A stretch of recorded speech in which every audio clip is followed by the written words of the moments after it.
Salut toi, c'est Vincent, bienvenue dans cette nouvelle vidéo. Alors je te préviens tout de suite, si tu me vois m'agiter dans cette vidéo, c'est que, je te le dis directement parce que j'ai pas envie d'arrêter la vidéo tellement le paysage et le lieu est magnifique et ce que j'ai à te partager a beaucoup de valeur. Mais il y a énormément de moucherons autour de moi, donc ça me perturbe beaucoup comme tu peux peut-être le voir dans la vidéo. Je vais continuer quand même, on verra ce que ça donne. Si j'arrête, c'est que la vidéo n'a pas été publiée. Donc, aujourd'hui, ce que je te partage, c'est une importance majeure parce que c'est ce qui va te permettre, si tu le prends en considération et si tu mets les comportements adéquats, c'est ce qui va te permettre de gérer au mieux cette pratique sociale merveilleuse que j'appelle l'art de la conversation. Cette pratique sociale merveilleuse, c'est celle qui te permet de être plus captivant dans un groupe qui t'intéresse, d'avoir des relations plus respectueuses et harmonieuses avec les personnes, encore une fois, qui t'intéressent, de rencontrer des nouvelles personnes et surtout d'être beaucoup plus à l'aise dans la faculté à se connecter avec celles-ci et surtout à laisser quelque part en mémoire dans leur tête un souvenir indélébile comme quoi « Waouh, j'ai adoré passer un moment avec cette personne ». Et quand tu en arrives là, qu'est-ce qui se passe pour toi? Forcément, tu es beaucoup plus en lien, tu es beaucoup plus serein dans les interactions avec les autres et c'est juste formidable puisque ça change clairement la vie.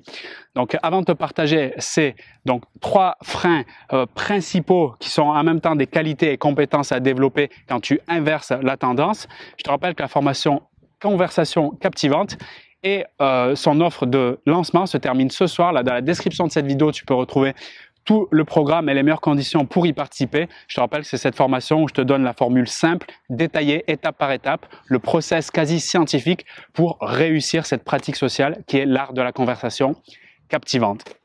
Maintenant, parlons tout de suite donc de ces trois points, ces trois freins principaux qui, malheureusement, ne permettent pas, quand ils sont négociés de la manière dont je vais te parler, ne permettent pas de réussir justement ces échanges, ces conversations et finalement ces relations. Et le premier que je vais te partager ici, c'est le fait d'avoir un manque d'esprit de curiosité. Je te donne une histoire rapidement pour t'illustrer ce truc-là. J'étais avec deux amis lors d'un déjeuner chez un restaurant japonais il y a quelques semaines. Un des deux amis avait une histoire à partager par rapport à Churchill, l'histoire des guerres, etc. Alors, il a commencé à nous parler de cette histoire-là et immédiatement, le deuxième ami l'a interrompu de manière cash en disant « Désolé les gars, ça m'intéresse pas ». Alors, je te laisse imaginer qu'est-ce qui s'est passé. Si tu veux un peu analyser le truc, qu'est-ce qu'on a vécu tous? Alors, l'ami qui a dit « Désolé, ça m'intéresse pas », bravo à lui parce qu'il est extrêmement cash, il sait ce qu'il veut, il est clair avec ça et je le félicite pour ça. L'inconvénient, c'est que ce comportement type un peu agressif a coupé dans l'élan donc l'autre ami qui voulait parler de son histoire de Churchill et moi, mon envie de découvrir cette histoire qui avait l'air super passionnante. Qu'est-ce qui s'est passé par la suite, les secondes et les minutes après, et du repas du coup, je te le donne en mille, eh bien l'élan de la conversation et l'énergie relationnelle s'est complètement brisée et ça a été très difficile. On a ramé pour remonter au niveau parce qu'il a fallu s'expliquer là-dessus et je te laisse même pas imaginer la suite. Si est-ce que c'est l'ami qui a voulu proposer l'histoire, s'il a ancré l'idée qu'à chaque fois qu'il proposerait une histoire devant cette personne, qu'est-ce qui se passera pour lui? Forcément, il va se rétracter et il va ne plus avoir envie de partager cette histoire. Qu'est-ce que je suis en train de te dire là? C'est que le manque d'esprit de curiosité, c'est-à-dire l'idée de se dire j'ai envie d'en savoir plus, j'ai envie de découvrir son modèle du monde, c'est-à-dire sa façon de penser, sa façon de percevoir les choses, son expérimentation sur les choses.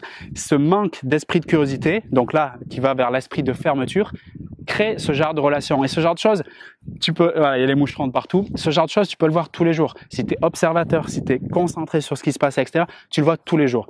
Après cette vidéo, j'ai mangé dans un restaurant bord de mer derrière moi. Je suis sûr que si je me concentre, au bout de 5 minutes, je peux voir encore une fois ce manque d'esprit de curiosité qui va casser l'élan conversationnel et donc la relationnelle puisque ça va stimuler négativement l'envie de se reconnecter. C'est juste ultra puissant de se dire, OK, est-ce que dans cette conversation, dans cet échange, est-ce que je fais preuve d'esprit d'ouverture, de curiosité ou est-ce que je suis plutôt dans la fermeture, dans mon monde à moi?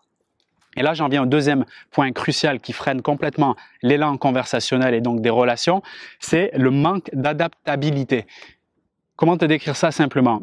C'est que je suis tellement concentré dans ma bulle, dans ma situation, dans mes problèmes, etc., que Quand je suis en conversation avec des personnes qui sont potentiellement différentes de moi, d'accord, sur plusieurs niveaux, sur la manière de fonctionner, de penser, d'expérimenter les choses et plein d'autres choses qui les différencient, même si on est unis par le fait d'être des êtres humains, eh bien, comme je suis tellement centré sur moi et quelque part, je me parle à moi-même, eh bien, je vais me parler à moi-même dans la discussion. C'est-à-dire, je vais parler à la personne, je vais communiquer avec la personne comme si je me communiquais dans mon propre monde à moi. Et le problème de tout ça, c'est quoi? C'est que, si je cerne pas le fonctionnement de l'autre et quelque part son langage, comment elle vit les choses, et deux, si je lui parle comme je me parle à moi-même, il peut y avoir des courts-circuits. Et du coup, ça va pas fonctionner. Je te donne un exemple simple.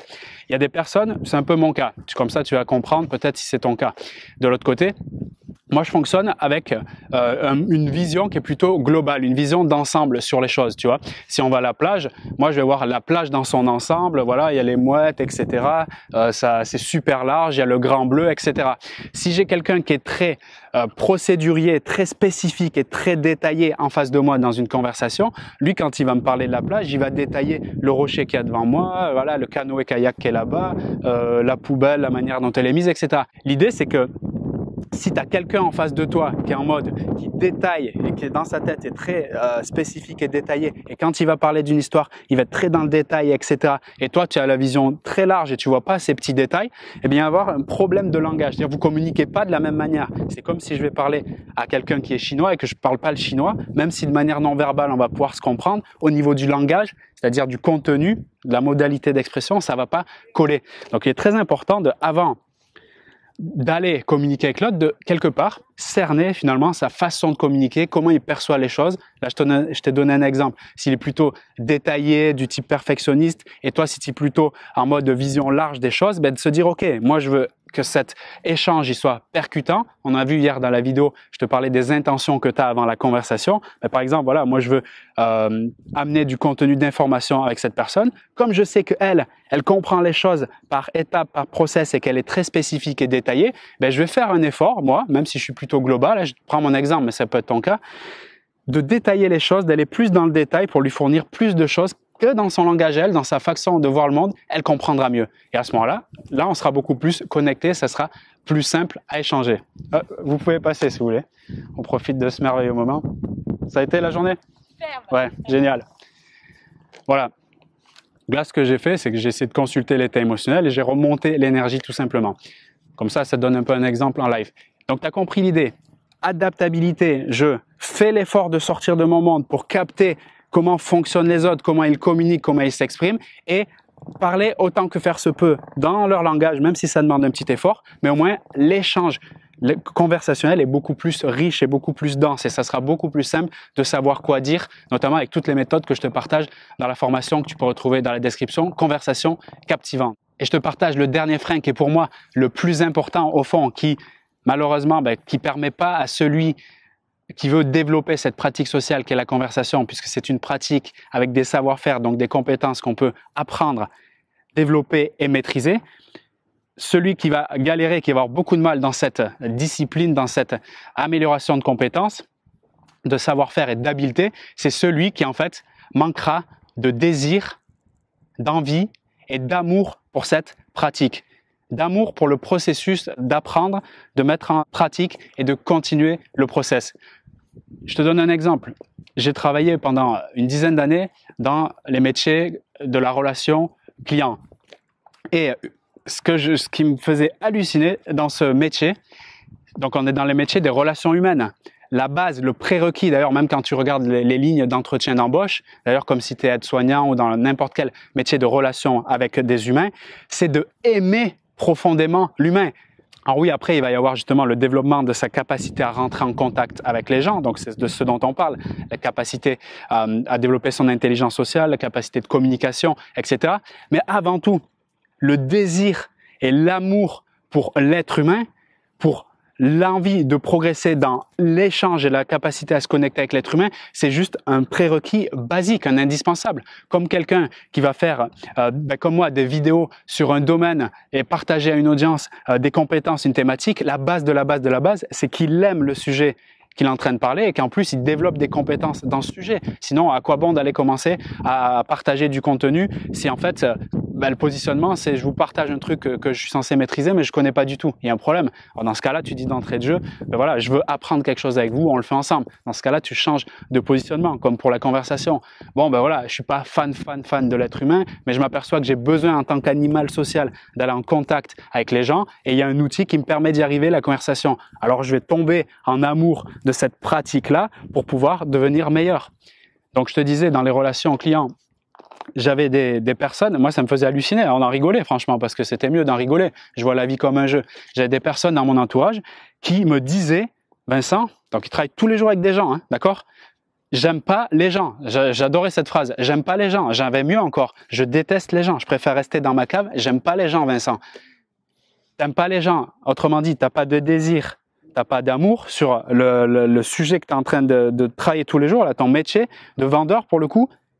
Comment tu veux développer des compétences, du talent, du plaisir dans l'action si tu n'as pas déjà le prérequis d'aimer au moins un minimum ce que tu fais? Je sais pas, prendre n'importe quel métier. Là, il y a un pêcheur à côté de moi. Voilà, moi quand j'étais gamin, je pêchais. Mais imaginons, on prend quelqu'un là qui déteste la pêche et je lui dis, tu sais, grâce à la pêche, tu vas pouvoir avoir du poisson, tu vas pouvoir manger chez toi, c'est génial, tu n'auras plus besoin d'aller au supermarché, poisson de qualité, bio, bon, vite fait, etc. Maintenant, il va falloir apprendre le processus de pêcher de A à Z, avec le hameçon, le ci, le ça, tout le processus, ok? Mais s'il lui dit, je déteste la pêche, mais je veux les poissons, il va être beaucoup plus embêté que quelqu'un qui te dit, ah ouais, l'idée de pêcher, ça me plaît, avoir le poisson qui arrive dans ma bouche, etc., ça me plaît, d'accord, c'est comme ça qu'on fait, vas-y, montre-moi, je suis super connecté à l'idée d'apprendre. Mais forcément, cette personne-là, comme elle a le désir, l'émotion de joie, d'enthousiasme, cette luminosité, ben forcément, elle va prendre du plaisir grâce à ce désir dans le process et elle va prendre beaucoup plus rapidement que la personne qui n'aime pas. Et ben dans les conversations, c'est une pratique, une compétence sociale comme apprendre à pêcher. Plus je mets du désir, plus j'aime finalement la finalité d'être connecté avec les gens, plus ça va être simple et plus je vais progresser rapidement. Tu captes l'intérêt donc de ce partage d'informations? La pêche était bonne ou non, la prochaine fois. Donc, je te rappelle les 3 freins principaux que je t'ai partagés pour réussir toutes tes interactions avec les personnes qui t'intéressent. Le premier, c'est le manque de curiosité. Le deuxième, le manque d'adaptabilité. Et le troisième, super important, ce manque de désir qui n'apportera pas le plaisir suffisant dans le process et donc l'amour du résultat quand tu mets en pratique toutes ces informations. Et si justement tu vas aller plus loin, avoir tout le détail, le process détaillé pour gérer tes conversations au mieux et obtenir justement cette réussite relationnelle avec quiconque, que ce soit des personnes que tu veux rencontrer, des personnes dans ton réseau déjà présent que tu vas améliorer tes relations et te sentir mieux dans celles-ci, ou au travail améliorer parfois quand c'est un peu en conflit, rétablir un peu cette énergie positive.